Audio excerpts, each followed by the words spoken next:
In exercise 837, we're getting a little more practice in drawing the mechanism for E2 reactions. And so kind of like in the previous exercise, we're going to have two curved arrow patterns happening at the same time. And with elimination, the two standard curved arrow patterns are loss of a leaving group and proton transfer. Those are going to happen at the same time. So first step would just be to draw your reagent. We have our substrate there, and then here we have a base, sodium methoxide. So the sodium is a metal, so it has very low electronegativity. It gives its electrons away and has a positive charge. The electrons went to the thing it's bonded to, so here that's the oxygen. So now that oxygen has a negative charge, and the Me is standing for a methyl group, so that's a CH3. So what we have here is the Me,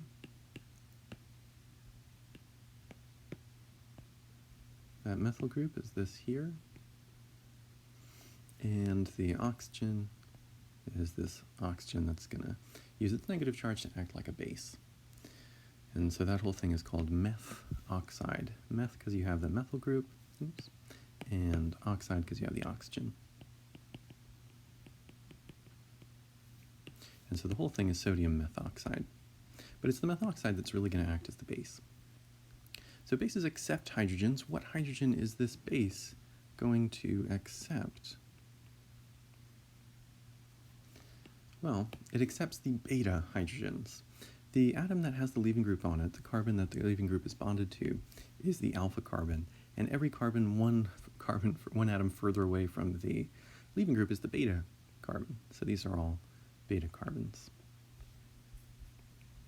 Now all of those beta carbons are really the same. They're all one atom away from the carbon bonded to the chlorine, and they're all CH3s. So it doesn't really matter in this one which beta carbon loses its hydrogen. So I'm just going to choose this one on the top. You could have chosen any of these three because they're all the same sort of position. They're all in symmetrical environments. So I'm going to erase those two. Now it's not the beta carbon itself that reacts, it's the beta hydrogens. It's the hydrogens on it. Now there are three hydrogens there. We're just going to use one of those. So I'm just going to draw one of those. The other two are still there. And what ends up happening is the base tries to steal that beta hydrogen. Now that hydrogen already has electrons, it already has a bond. So if it's going to form a new bond, it has to break the bond that it has. Where do those electrons go? Well, they go to the slightly positive toward the slightly positive carbon nearby. That carbon is slightly positive because it's losing its electrons to the electronegative chlorine, which is slightly negative. Oops. And so, when this base attacks that beta hydrogen, the electrons go toward the slightly positive charge, and they kick the leaving group off. So notice that we have two curved arrow patterns here happening at the same time. We have proton transfer, and we have loss of a leaving group, both happening at the same time. We're eliminating the chlorine, we're eliminating the leaving group by doing two things at the same time, so it's an E2 mechanism. And what you'd be left with there, now if you wanted to at first just draw it the way it sort of looks in the beginning, it might be something like this. Looks a little funny though, and that's because these sp2 hybridized carbons and that's the hybridization of the carbons in any double bond, because you have to use one of the p orbitals to form the double bond, so you only have two left to mix with the s orbital. Those sp2 hybridized carbons are trigonal planar. Kind of like we saw with carbocations. If an atom is bonded to three atoms and has 0 lone pairs, it's trigonal planar. And so you'd really want to draw it sort of looking like a flat triangle. So you would redraw that sort of flat triangle-like. And you would get that molecule, which is the same thing. And this is, notice this is the same as the molecule that the product that they give above. All you have to do is rotate it.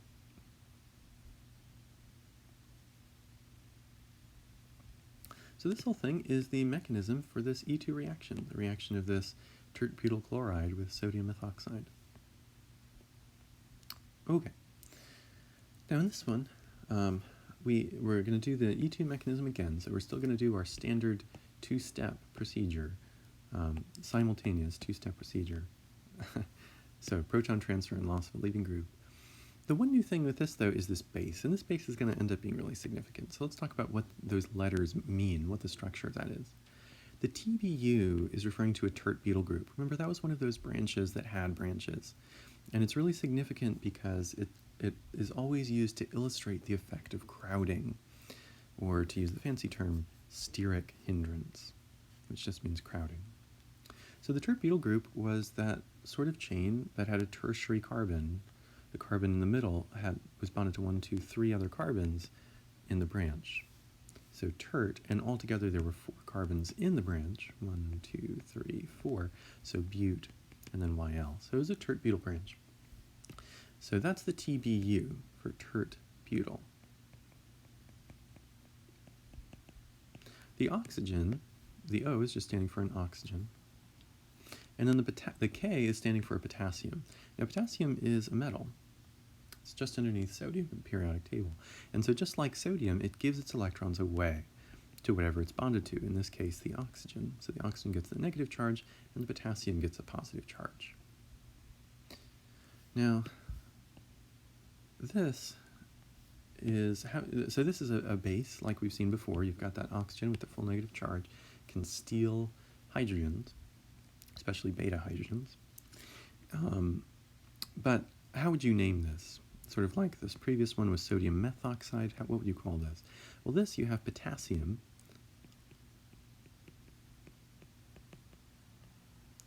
This is a tert-butyl group, so it would be tert-but,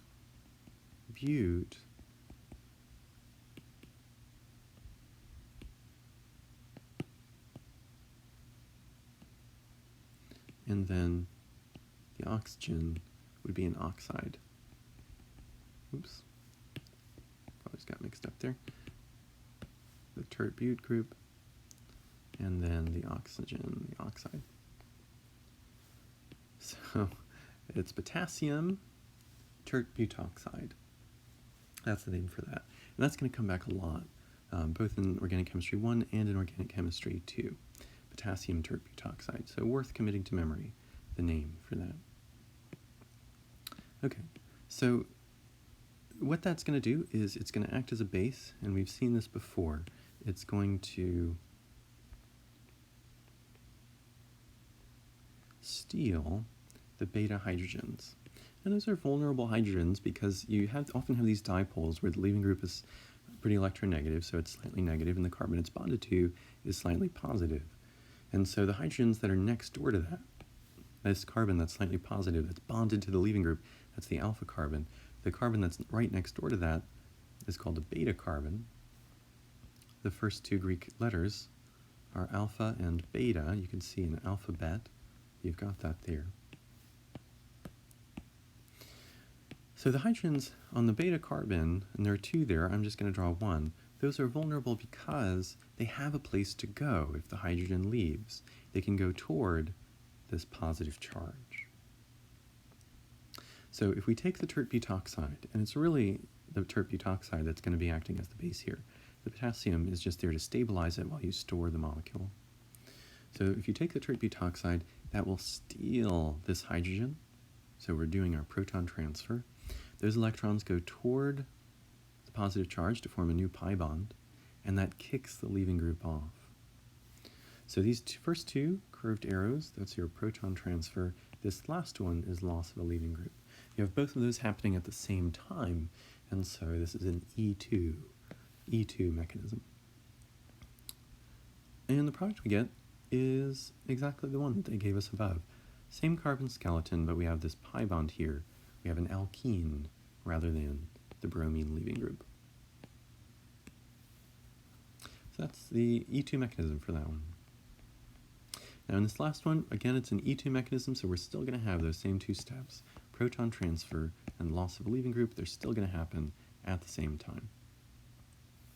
So redraw your molecule. We have the bromine there. That's our leaving group, which means that the carbon it's bonded to is the alpha carbon, and the carbon next door is the beta carbon. Now we have two beta carbons. If we, technically, because this molecule is symmetrical, either of those are fine. But if we want to be consistent with what they're doing above, if we want it to look similar, at the end, or look exactly the same rather, at the end, we could see that the pi bond is going toward the right, and so we're going to work with this beta carbon toward the right. Now that carbon by itself doesn't do much. It's the hydrogen that it's bonded to, and there really is only one hydrogen on that beta carbon. So there's only one beta hydrogen in that molecule. So we're going to take our base, and here we have sodium hydroxide. So the sodium is a metal, it gives its electrons away, it has very low electronegativity, and it gives it away to whatever it's bonded to. In this case, that's the oxygen. So the hydroxide is really going to be what acts as the base, what accepts an H+. So that steals this beta hydrogen, and that beta hydrogen goes toward the slightly positive charge on the alpha carbon. There's a slightly positive charge on the alpha carbon because bromine is all the way on the right on the periodic table, so it's pretty electronegative, pulls electrons to itself, and so steals them from that alpha carbon. That alpha carbon is slightly positive, and so these electrons are attracted to that position. They go to form a pi bond toward the alpha carbon. So that's your proton transfer. And by doing that, that kicks the leaving group off, and so you also have loss of a leaving group. So proton transfer down here, and then loss of a leaving group over there. So we have those two curved arrow mechanisms happening at the same time, and we're eliminating a leaving group from the molecule and producing an alkene. So this is an E2 mechanism. And that's our product. So the answer is this whole thing, all the curved arrows for the whole transformation. So hopefully this and the previous exercise give you a better perspective on how to draw the